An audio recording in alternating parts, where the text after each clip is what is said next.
There's a photograph I keep coming back to. It shows a young man with red hair and a bright smile, the kind of smile that suggests the world still makes sense.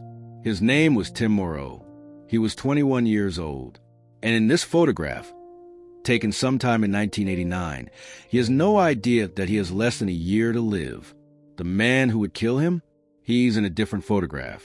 Older, harder, a flat-top haircut, and eyes that don't quite meet the camera. His name is Larry Hurwitz. And by the time you finish listening to the story, you'll understand how a man can build an empire on lies, bury a body so it's never found, and still, decades later, convince himself he's a victim. This is the story of the Starry Night murderer. But it's not just about one murder.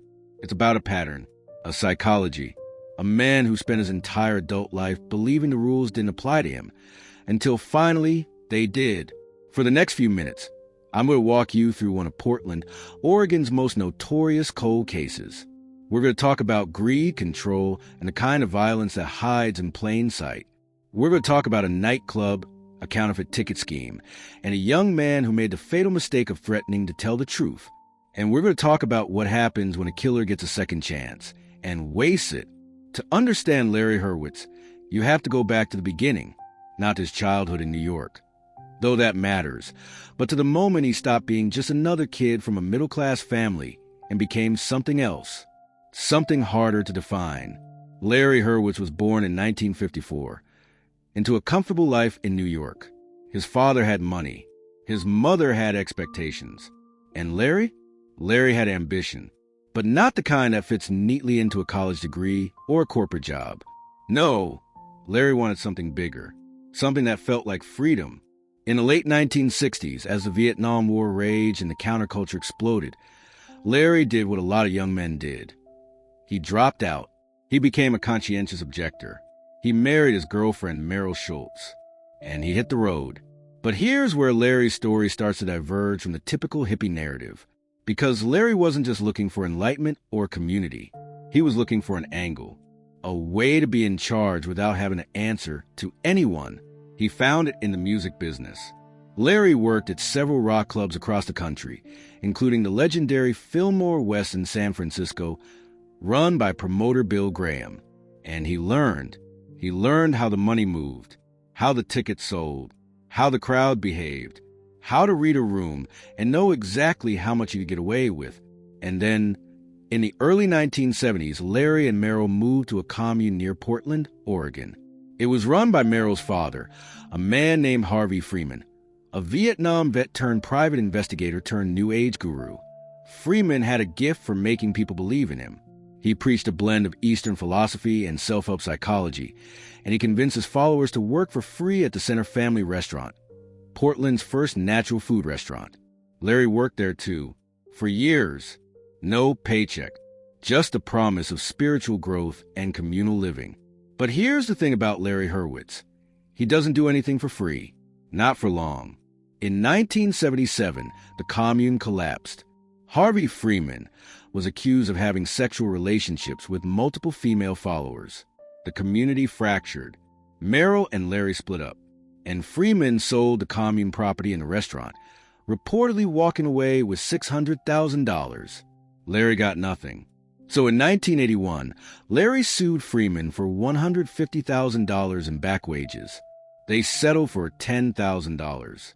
Freeman took the rest of the money and traveled the world. Larry took his $10,000 and did something that would define the rest of his life. He opened a nightclub. Now, let's pause here for a second, because this is where the psychology starts to matter. Larry Hurwitz spent years working for someone else, someone charismatic, someone who convinced people to give up their money, their time, their autonomy, all in the name of something bigger. And Larry watched. He learned. He saw how power works when you control the narrative. And when he finally got his chance to be in charge, he didn't just want to run a business. He wanted to run a kingdom. On December 22nd, 1982, Larry Hurwitz opened Starry Night, a rock club in Portland's Old Town neighborhood. The building was a converted evangelical church, high ceilings, a large second-floor auditorium, and enough space to pack in over 1,000 people. Larry borrowed $80,000 from his father to renovate the space. He installed sound and light systems. He booked bands. And he opened the doors. The very first show was shut down by the fire marshal. Severe overcrowding. That should have been a warning. But for Larry, it was a lesson. Not a lesson about safety or responsibility. A lesson about how much money you can make when you ignore the rules. Over the next 8 years, Starry Night became one of the most successful rock clubs in Portland. Tina Turner played there. Boy George, the Ramones, Metallica, the Beastie Boys, Devo, the Pixies, Berlin. The list goes on. But behind the scenes, Larry Hurwitz was running a different kind of operation. He kept most of his business off the books. No contracts, no receipts, no payroll records. Employees were paid in cash immediately after each show with no documentation. He didn't file income taxes, not for himself, not for the business. And he routinely oversold his shows. When he booked his own concerts, he printed extra tickets. When outside promoters rented his hall and insisted on using Ticketmaster, Larry found a workaround. He counterfeited the tickets. He sold them out of Day for Night, a second nightclub he opened a few blocks away, and he pocketed the money. All of it. For years, he got away with it. But Larry Hurwitz wasn't just a con artist. He was something darker. In May 1983, an employee named John Stanley stole $3,000 from a safe at Starry Night. Larry's response? He didn't call the police. He didn't fire Stanley. He did something far more disturbing. He tricked Stanley's parents into flying to Portland from Texas. He had employees call them and tell them their son had been critically injured in a car accident and wasn't expected to survive. Larry's plan was to kidnap Stanley's parents when they arrived at the Portland airport and hold them hostage until their son returned the money. Let that sink in for a moment. This wasn't a crime of passion. This wasn't a spur-of-the-moment decision. This was premeditated, calculated, and it involved terrorizing two innocent people. The plot was foiled when a family friend alerted airport police. Larry and another Starry Night employee, Evan Parrish, were apprehended at the airport, but Stanley's parents refused to press charges. So Larry walked away. No consequences, no accountability. And that's when Larry Hurwitz learned the most dangerous lesson of all, that he could get away with almost anything. In the mid-1980s, Larry hired a man named George Castagnola to be Starry Night sound engineer. George was a former Navy sailor with a criminal record.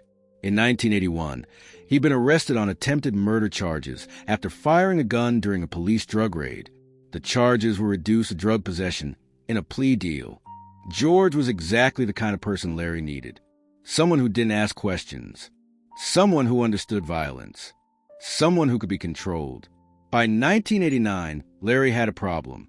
The drug dealers and junkies who frequented Portland's Skid Row were, in his mind, hurting his businesses.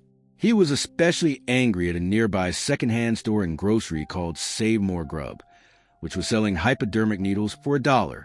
Larry decided to do something about it. On July 22, 1989, Larry and George Castagnola tried to burn Save More Grub down. They poured gasoline under the front door in the early morning hours and set it on fire. The business wasn't severely damaged, and it continued to operate.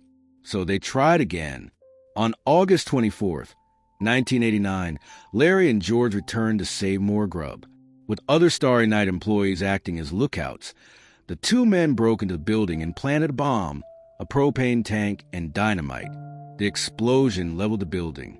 It damaged nearby businesses, including an Asian grocery and a tattoo parlor. No one was killed, but that was luck, not design. The bombing was investigated by the Portland Police Bureau, the Portland Fire Bureau, and the Federal Bureau of Alcohol, Tobacco, and Firearms. But Larry and George were never linked to the crime, not until years later, when the statute of limitations had expired. For Larry Hurwitz, this was another lesson. Violence works. And if you're careful, you can get away with it. Now, let's talk about the psychology here, because this is where Larry's pattern becomes clear. Larry Hurwitz is what psychologists call a malignant narcissist. He believes he's special. He believes the rules don't apply to him. And when someone threatens a sense of control, whether it's a business competitor, an employee who steals from him, or a store that attracts the wrong kind of people. He doesn't just get angry, he gets vengeful. But here's the key. Larry doesn't see himself as a villain. In his mind, he's the victim. The world is unfair. People are out to get him. And everything he does, the lies, the theft, the violence, is justified because he's just trying to survive. This is a mindset of a man who can commit murder and still sleep at night. In March 1989, a young man named Tim Moreau went to work as publicity director for Starry Night. Tim was 21 years old. He had red hair, blue eyes, and a bright, optimistic smile. He was from New Orleans, where he'd been an Eagle Scout and graduated high school with straight A's. In 1986, he moved to Portland to study philosophy at Reed College. He had an A- grade point average. But Tim was also interested in the music business. He volunteered as a DJ at Reed's radio station. He started a weekly dance club at a downtown restaurant. And somewhere along the way, he met Larry Hurwitz. Larry offered him a job. Tim took a leave of absence from Reed and went to work at Starry Night. Tim's parents, Mike and Penny Moreau, were supportive. They believed their son was learning from a mentor. They believed he was building a career. They had no idea what Larry Hurwitz really was. By late 1989, the Portland Fire Bureau was investigating Starry Night for chronic overcrowding. The official capacity was about 1,100 people, but fire inspectors suspected that more than 1,500 people were being squeezed into the biggest shows, proving it was difficult. Tickets for the most popular shows were sold through Ticketmaster, and they were only authorized to print 1,100 tickets. But on January 20th, 1990, the truth came out. A John Lee Hooker concert was booked at Starry Night by Monka Presents, an independent promotions company. Co-owner Mike Quinn discovered more than 200 counterfeit tickets at the door. They'd been sold by Larry for $14.50 each. That's $2,900 that Larry pocketed without sharing it with the promoter. Mike Quinn and his partner, Chris Monlux, confronted Larry. And Larry did what he always did. He lied. He blamed Tim Moreau. Larry said he'd given Tim money to buy real tickets for resale. He said Tim kept the money and brought him back a stack of counterfeits. Counterfeits that Larry mistakenly sold as real tickets. It was a lie. And everyone who worked at Starry Night knew it. But Larry needed a fall guy. And Tim was it. 3 days later, on January 23rd, 1990, Tim Moreau told his parents he was going to meet with Larry and demand a raise. He said he had something on Larry that would help him get it. Tim's parents never heard from him again. On January 29th, Tim's landlord called Mike and Penny Moreau in New Orleans. She said she hadn't seen Tim for days. His apartment was locked. His car was gone. Mike and Penny flew to Portland and filed a missing persons report with the Portland Police Bureau. Tim's blue 1981 Datsun was found in the long-term parking lot at Portland International Airport. But there was no evidence he'd taken a plane anywhere. When police searched Tim's apartment, they found checkbooks, credit cards, and cash left behind. He left $230 in his bank account. Tim Moreau hadn't run away. He was dead, and Larry Hurwitz had killed him. Here's what actually happened on January 23rd, 1990. Tim Moreau went to Starry Night to confront Larry Hurwitz. He wanted a raise, and he wanted Larry to stop blaming him for the counterfeit tickets. But Larry had already made his decision. Tim was a threat. He knew too much, and Larry couldn't afford to let him talk. Larry and George Castagnola had been planning the murder for days. They dug a grave in advance, somewhere in the rugged mountains of the Columbia River Gorge on the Washington side. They'd practiced how they would kill him. When Tim arrived at Starry Night, Larry and George were waiting. They strangled him with a garrote, a length of speaker, wire twisted tight around his neck. George held him down while Larry pulled the wire.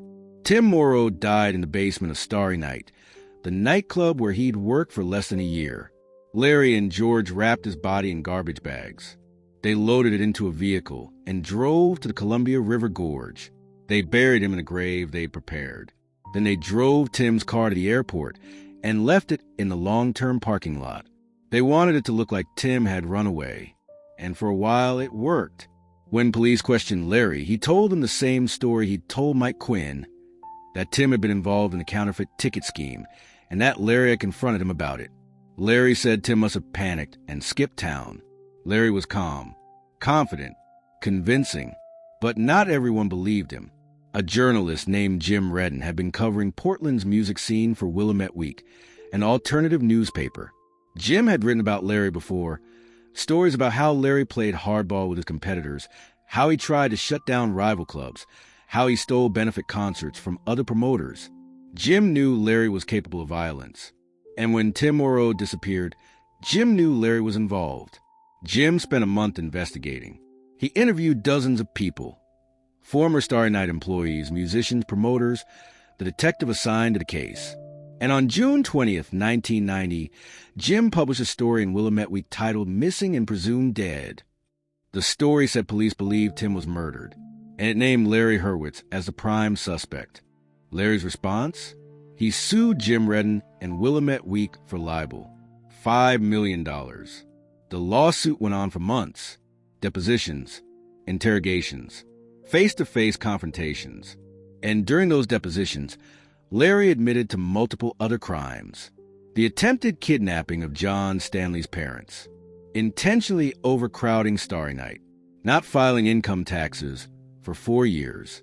He filed the taxes on the same day he sued Jim Redden because he had to show economic harm, but the returns were clearly false. The Starry Night filings had no documentation and claimed the place was only earning a few $1,000s a year. In the end, the judge dismissed the libel case. Jim Redden had told the truth, but Larry Hurwitz was still free. After the lawsuit was dismissed, Jim Redden didn't stop. He started his own newspaper, PDXS, and wrote dozens of articles about Larry Hurwitz and the Starry Night murder. He gave Tim's parents copies of Larry's false tax returns. Mike and Penny Moreau gave them to the IRS. The IRS opened an investigation, but there wasn't enough proof of what Larry had actually earned.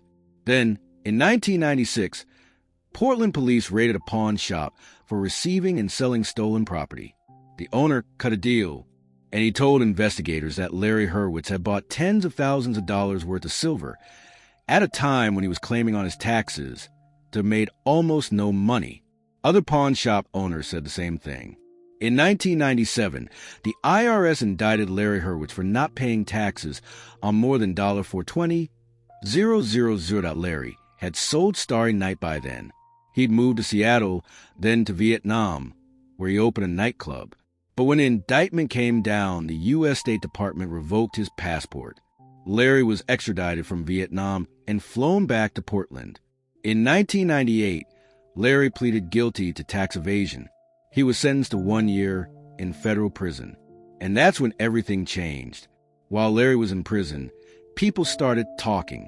A former Starry Night employee told police that George Castagnola had been involved in Tim Moreau's murder. Police put pressure on George. They tapped his phone. And during a call with a former girlfriend, George confessed. He told her everything. How he and Larry had planned the murder. How they dug the grave in advance. How they practiced strangling Tim with a garrote. How they buried his body in the Columbia River Gorge. On December 10th, 1998, George Castagnola was arrested and charged with aggravated murder. On December 11th, 1998, Larry Hurwitz was arrested and charged with aggravated murder. After 8 years, the case was finally solved. But there was a problem. Tim's body had never been found. And without a body, the case was shaky. George Castagnola took a plea deal.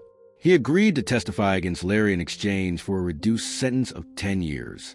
Larry's lawyers knew the case was weak, so they negotiated a plea deal too. On September 25, 2000, Larry Hurwitz pleaded no contest to aggravated murder. He was sentenced to 11 years in prison, or 10 years if he helped find Tim's body. But here's the thing. Larry never admitted he killed Tim Moreau. Not in court. Not to the police. Not to Tim's parents. At his sentencing hearing, Larry started to argue that he wasn't involved. The judge cut him off. Larry agreed to help authorities search for Tim's body. He said it was wrapped in garbage bags and buried in a rural wooded area in Skamania County, on the Washington side of Columbia River Gorge. Multiple searches were conducted. Nothing was found, but prosecutors agreed Larry had made a good faith effort, so he got the reduced sentence. Tim Moreau's body has never been found. Mike and Penny Moreau were devastated. Their son was dead. His killer had pleaded no contest, but refused to admit guilt. And Tim's body was still out there, somewhere, alone. So they did the only thing they could do. They sued Larry Hurwitz for wrongful death. The lawsuit wasn't about money. It was about accountability. It was about forcing Larry to admit what he'd done. And in December 2001, Larry finally broke. He agreed to pay Mike and Penny Moreau $3 million.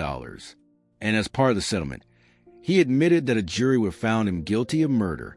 He signed a stipulated judgment that spelled out his role in the killing. Larry Hurwitz finally admitted he murdered Tim Moreau. Mike and Penny never collected the $3 million. Larry didn't have it, but they got what they really wanted, the truth. Larry Hurwitz was released from prison in 2008 after serving 8 years of his 11-year sentence. He was placed on lifetime post-prison supervision. He moved back to Portland. He worked as a waiter at a downtown hotel. He kept a low profile. For a while, it seemed like maybe, just maybe, Larry had learned his lesson. But he hadn't. In 2019, Larry Hurwitz was arrested again, this time in Huntington Beach, California. Police found him with 4.4 pounds of cocaine and $328,000 in cash. Larry told police he'd had the cash since the 1980s. They didn't believe him. The money was seized as drug profits. Larry had violated his parole by leaving Oregon without permission. He was extradited back to Oregon and charged with drug trafficking. In 2021, Larry pleaded guilty. He was sentenced to 8 years in prison. He served 3.5 years in California before being returned to Oregon. In 2023, the Oregon Board of Parole sentenced him to an additional 6 months in jail for violating the terms of his release. Mike and Penny Moreau submitted a statement to the parole board. They wrote, 33 years ago, our lives were terribly changed. Our hopes and dreams for our firstborn son, Tim, were totally destroyed. And for what reason? The greed of one man. Both of us have had serious physical and mental health problems over these years. We still miss our son, a bright, upbeat, adventurous redhead who loved music and the outdoors. He was only 21 years old. What contributions might he have made to society? They continued. In 2000, Hurwitz was given the benefit of a plea agreement rather than face a possible death sentence for the cruel, calculated, premeditated murder of our son. He agreed to an 11-year prison sentence and agreed to help find the body. Tim's remains have never been found. Hurwitz also agreed to lifetime post-prison supervision. This is what he agreed to. This is what we expect to happen. Larry was released in September 2023. And then, on January 16, 2026, Larry Hurwitz was arrested again, this time in Sandy, Oregon. He was charged with 4th-degree assault of a domestic partner, harassment, and a parole violation. He's currently being held in Clackamas County Jail on $500,000 bail. His trial is set for March 19th. 2026. Larry Hurwitz is 71 years old, and he's still committing crimes. So what do we make of Larry Hurwitz? How do we understand a man who spent his entire adult life lying, stealing, and hurting people, and never seemed to feel remorse? The answer lies in psychology, specifically in the concept of malignant narcissism. Malignant narcissists believe they're special. They believe the rules don't apply to them. They lack empathy. They're manipulative. They're vengeful. And they never take responsibility for their actions. Larry Hurwitz checks every box. He lied about the counterfeit tickets and blamed Tim Moreau. He murdered Tim to cover up his crimes. He sued Jim Redden for telling the truth. He fled to Vietnam to avoid prosecution. He pleaded no contest, but refused to admit guilt. He violated his parole and returned to drug trafficking. And even now, at 71 years old, he's still committing crimes. Larry Hurwitz has never learned, because in his mind, he's not the problem. The world is. But here's the thing about malignant narcissists. They're not invincible. They make mistakes. They underestimate people. And eventually, the walls close in. For Larry Hurwitz, The walls have been closing in for 35 years, and they're still closing.